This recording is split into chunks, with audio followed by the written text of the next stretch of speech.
Hi fam! Welcome to my channel. For today's video fam, magluluto tayo ng sweet and sour fish pampano. So meron na tayo ditong garlic, onion, and ginger fam.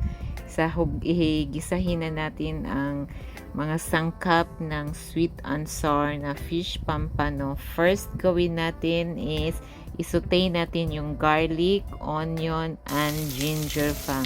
Then, pangalawa, ilagay na natin yung bell pepper na kulay green and red with matching carrots pa, fam.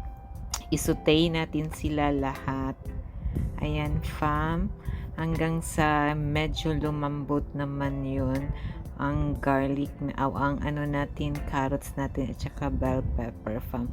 Pero wag naman yung masyadong malambot. Yung tama lang yung pagluto para kahit papano fresh pa rin at maramdaman pa rin natin yung crunchy ng carrots, fam. So, naamoy ko na ang gulay. Ito na yung fish pampano natin, fam. Naamoy ko na yung, alam mo yung lasa ng sweet and sour. Ayan, nilagyan natin ng pineapple tidbits, fam. So, dapat kasi yung ilalagay namin is pineapple slice. Since wala kaming stock dito sa loob ng bahay at saka sa store dito na malapit sa amin, so, ang binili na lang namin is yung pineapple tidbits, fam. So, ayun. So, excited to taste the sweet and sour pampano, fam. Anyway, kahit ano namang fish, fam, pwede nyo namang gawing sweet and sour.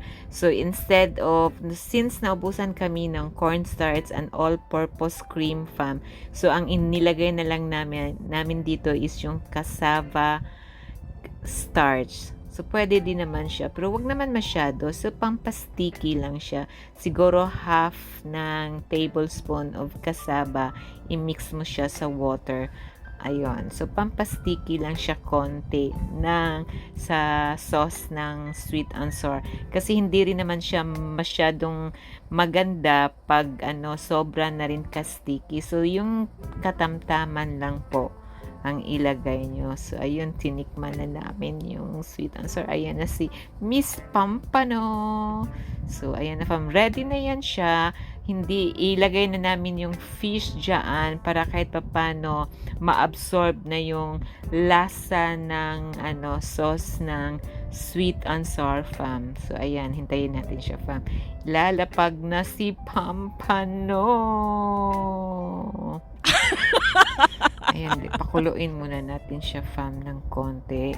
Ihalo natin siya para yung lasa mamimix natin lahat. Yung sauce ng pineapple tidbits, yung water niya, fam. So, ayan na siya, fam. So, excited na ako. Nagugutom na ako. Anyway, yan ang dinner namin, fam. So, nagluto din kami ng gizzard dyan, which is, ang tawag sa atin sa Tagalog, balon-balunan, at sa Cebu naman sa amin is batikon sa chicken. So, lagyan natin ng salt, pepper, para pampalasa, fam. Wag naman masyadong matabang, wag na rin masyadong maalat, yung enough lang talaga. Swak sa panlasa nyo, fam. Ayan, so, anyway, fam, ibalik ko, nagluto kami ng gizzard ng manok. So, instead for kordapya, anyway, by the way, kay kordapya pala yung gizzard. So, hinatian lang namin, ginawa naming adobo yung kalahating kilo since marami naman yung 1 kilong nabili ko. Nakita kasi ng sister ko yung gizzard. So, ayan na si Pampano, fam. Ayan na siya. Excited na ako matikman. Ang sarap-sarap, fam. Naamoy ko na yung lasa ng sweet and sour. Yung merong tamis, asim, tapos alat, tapos yung crunchiness ng carrots, fam. Tapos yung lasa ng bell pepper. Ang sarap, fam. At saka yung laman mismo ng fish. Wow! I'm sure, fam, mapapa-extra rice kayo dito kung ganito ang ulam nyo araw-araw. So, ayan na, fam. Isi-serve na natin at i-transfer na natin sa natin sa dishing plate. Ayan. Oh. So, yan ang ulam namin for dinner, fam. So, sweet and sour pampano at saka yung adobong gizzard na kay Cordapia. Yung food ni Cordapia, fam, pinatulan na mo. Masarap kasi nakita ng sister ko yung gizzard. Sabi niya, mag-adobo tayo niyan. Masarap yan i-adobo, which is true naman talaga. Lalo na yung chili sauce, chili oil ang niluto namin. Nilagyan namin ng everything like sesame, chili flakes. Wow! At saka yung oil ng adobo, fam, masarap pa rin. Hi, fam! I'm back again. So, iba naman yung menu natin for lunch, fam. So, magluto tayo ng tortelloni, pasta tortelloni with tomato and fish fillet, fam. So, ito naman, fam, iba din to. Ito yung chicken, dalawang klase ng chicken, fam. Chicken Mediterranean and pepper steak for lunch, fam. So, ito yung ipapartner namin sa pasta na niluluto namin, fam.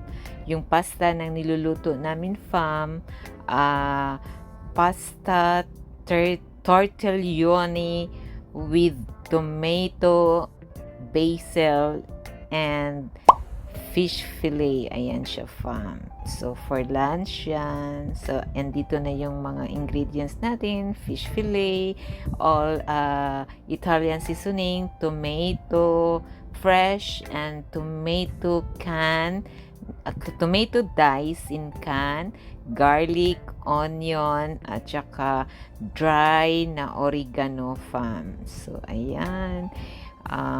Nagsislice na tayo ng garlic. Ayan.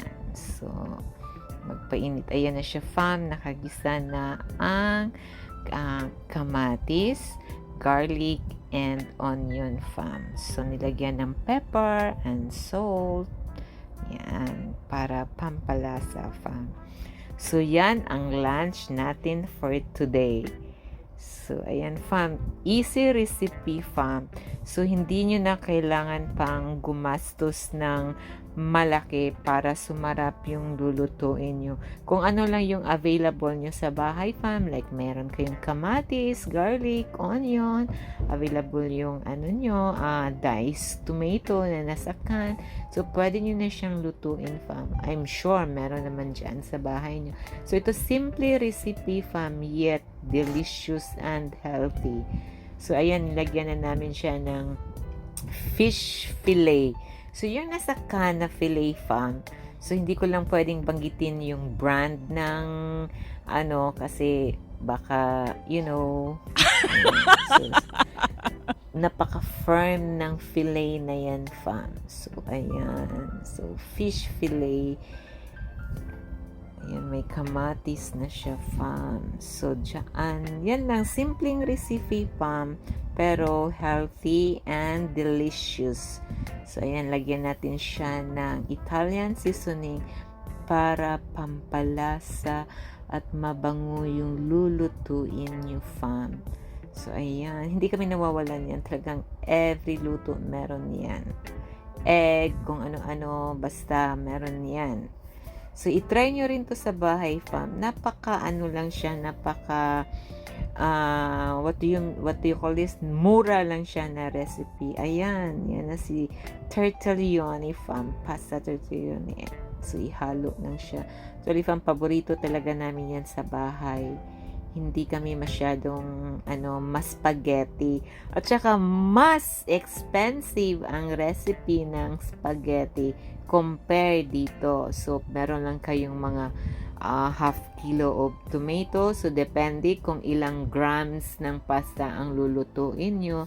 Sa amin kasi 500 grams. 500 grams. So, yung kamatis namin, fam, siguro mga 6 pieces na malalaki. Tapos, nag-additional na lang kami ng tomato dice na yung nasa bottle or yung nasa can. Ayan siya, fam. Tapos, olive oil. Yan. So, kung meron kayo sa bahay, fam, basta ulitin ko kung ano lang meron sa bahay nyo, pwede nyo nang lutuin. Yan. So, masarap pa. Hindi na kailangang gumastos pa ng malaki para lang maging masarap yung pagkain niyo. So excited na akong matikman, which is napaka-paborito namin ito, fam. Ito yung laging request sa mga kiddos namin kasi gustong-gusto talaga nila. O, di ba, fam? Tapos, parisan, ayan, lutuin mo lang. Ayan, excited na ako. Nagma-mouth watering na ako. Nagsalivating na ako. Hindi na ako makapaghintay na tikman ang pastang ito.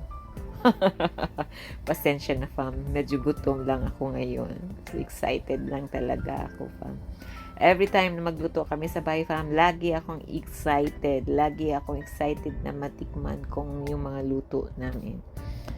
So, ayun, fam. Anyway, fam, yung chicken naman na niluto namin, fam, nabili namin yan sa Save More. Timplado na siya, fam. Meron sila doong mga Mediterranean flavor at saka yung pepper steak flavor, fam. Yung quarter slice, ayan na siya, fam. So, before namin siya niluto, frenied muna namin siya para lumambot. Then, second, nilagay na namin siya sa oven para yung skin ng chicken, crispy siya.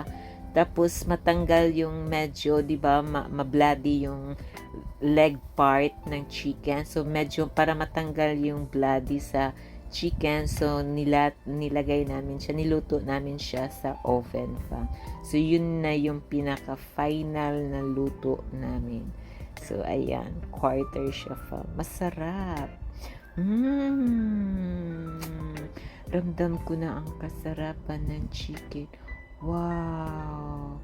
Woo! Wow! Excited talaga ako, fam. Ewan ko ba, Diyos ko, pwede din siyang parisan ng rice. But for me, perfect siya sa pasta na niluluto namin. So, let's eat, fam. Come on, let's eat. Enjoy. Bon appetit, fam. See you next time. Thank you for watching. Bye.